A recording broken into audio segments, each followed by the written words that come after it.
Welcome to Wisdom Trek with Gramps. I am Guthrie Chamberlain, and we are on day 2522 of our trek.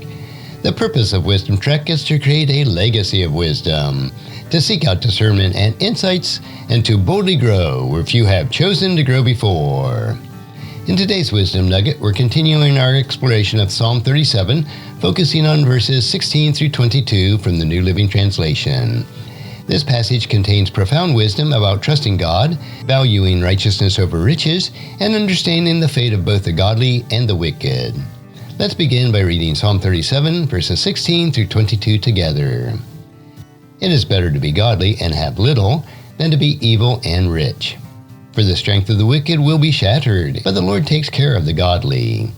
Day by day the Lord takes care of the innocent, and they will receive an inheritance that lasts forever.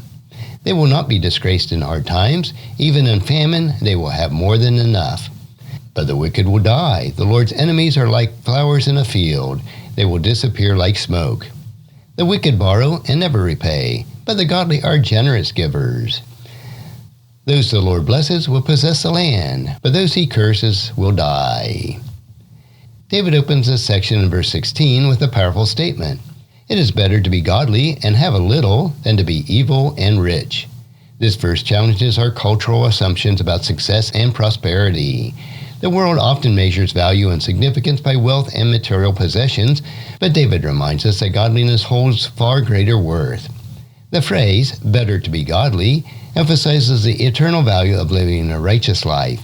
Even when we have limited resources, a life lived with alignment in God's will is infinitely more meaningful than one filled with riches but marked with wickedness.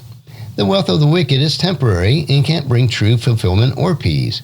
In contrast, the godly have the assurance of God's presence and blessings, which far outweighs any earthly treasures. This verse encourages us to evaluate what we prioritize. Are we striving for temporary wealth or eternal righteousness? By choosing godliness, we align ourselves with God's purposes and experience a lasting joy and peace that comes from living in His will. In verse 17, David contrasts the fate of the wicked and the godly. For the strength of the wicked will be shattered, but the Lord takes care of the godly. The strength of the wicked refers to their power, influence, or resources, things they often rely on to assert their dominance or achieve their goals. David assures us that this strength is temporary and will ultimately be broken. God's justice ensures that the wicked cannot sustain their power indefinitely. In contrast, the Lord takes care of the godly. This care isn't limited to material provisions. It encompasses every aspect of life. God's care includes guidance, protection, encouragement, and the promise of eternal life. While the wicked depend on their own strength, the godly place their trust in God, who never fails to uphold them. This verse reminds us to trust in God's care rather than our own abilities or resources. When we rely on Him, we find security and strength that cannot be shaken even in the face of challenges. David expands on God's care in verses 18 and 19. Day by day the Lord takes care of the innocent. They will receive an inheritance that lasts forever. They will not be disgraced in hard times. Even in famine they will have more than enough. These verses highlight the daily provision and eternal blessing that God offers those who live with integrity. The phrase, day by day, emphasizes God's ongoing faithful care. He doesn't just intervene occasionally, He is consistently present, providing His people in every season of life. The inheritance that lasts forever refers to the eternal blessings that await the godly. While earthly possessions are temporary, the rewards of a life lived for God are everlasting. This promise gives us hope and perspective, reminding us that our ultimate treasure is in heaven. David also assures us that God's provision extends to difficult times. They will not be disgraced in hard times. Even in famine, they will have more than enough. This doesn't mean that the godly will never face hardship, but it does mean that God will sustain them through it. His provision may not always look the way that we expect, but it is always sufficient for our needs. These verses encourage us to trust in God's provision and to focus on eternal inheritance that He promises.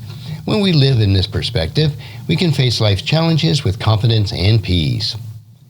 Verse 20 shifts its focus to the ultimate fate of the wicked. But the wicked will die. The Lord's enemies are like the flower in the field. They will disappear like smoke. This verse reinforces the temporary nature of the wicked success and the certainty of God's justice. The imagery of flowers and smoke emphasizes how fleeting the wicked existence is. Like flowers that bloom for a season and then fade, or smoke that rises and quickly dissipates, the wicked's influence and power will not last. Their end is certain because they have set themselves against God, who is eternal and unchanging. This verse reminds us not to envy the wicked or be discouraged by their apparent success. Their prosperity is short-lived, and their opposition to God will ultimately lead to their downfall. Instead, we can rest in our assurance that God's justice will prevail and that his plans for his people are secure. In verse 21, David contrasts the character of the wicked and the godly.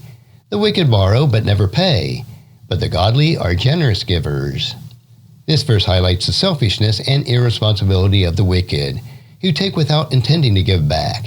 Their actions reveal the lack of integrity or concern of others. In contrast, the godly are described as generous givers.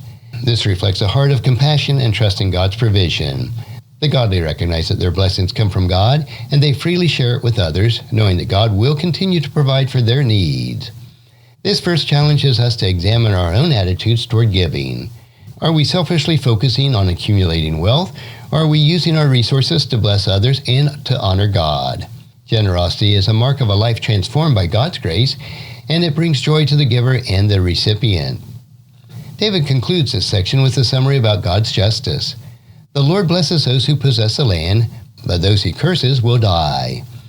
This verse reinforces the idea that God's blessings lead to life, security, and abundance, while his judgment results in destruction of the wicked. To possess the land is a promise both physical and spiritual inheritance. For Israel, it referred to the promised land, but for us, it points to the eternal inheritance that we receive as children of God. This promise reminds us that living in alignment with God's will lead to lasting blessings. On the other hand, those who oppose God and persist in wickedness will face his judgment. This isn't just about physical death, it's about separation from God and the loss of everything that truly matters. This verse challenges us to live in a way that reflects God's blessing. When we align our lives with his purposes, we experience both joy and peace that come from being in a right relationship with him. Psalm 37, verses 16 through 22, offers us timeless wisdom for living a life that honors God. Here are a few key lessons that we can take away from this passage. First, value godliness over material wealth. The righteous life is far more valuable than worldly riches. True contentment comes from knowing God and living in alignment with his will. Second, trusting God's care. God's provision is constant and sufficient. Even in difficult times, he sustains his people to ensure that their needs are met. Third, remember the temporary nature of evil. The wicked may appear to prosper for a time, but their success is fleeting. God's justice will prevail, and their influence will fade like flour or smoke. Fourth, live generously. As recipients of God's blessings, we are called to share it with others. Generosity reflects God's character and brings joy and fulfillment to our lives. And fifth, focus on God's inheritance. Our ultimate hope is not on earthly possessions, but the eternal blessings that God has prepared for those who love him. As we reflect on Psalm 37, verses 16 through 22, let's be encouraged to live with a focus on God's eternal promises. When we trust in his care, value righteousness, and live generously, we experience joy and peace that comes from walking in his ways. Thank you for joining me today on our Wisdom Trek. Until the next time, may God's wisdom guide your steps, and may his love fill your hearts with peace and contentment. And if you found this podcast insightful, please subscribe and leave us a review. Then encourage your friends and family to join us, and come along with us tomorrow for another day of Wisdom Trek, creating a legacy. Thank you so much for allowing me to be your guide, your mentor, and most importantly, I am your friend as I serve you through the Wisdom Trek podcast and journal. And as we take this trek of life together, let us always live abundantly, love unconditionally, listen intentionally, learn continuously, lend to others generously, lead with integrity, and leave a living legacy each day. I am Guthrie Chamberlain, reminding you to keep moving forward, enjoy your journey, and create a great day every day. See you next time for more daily wisdom.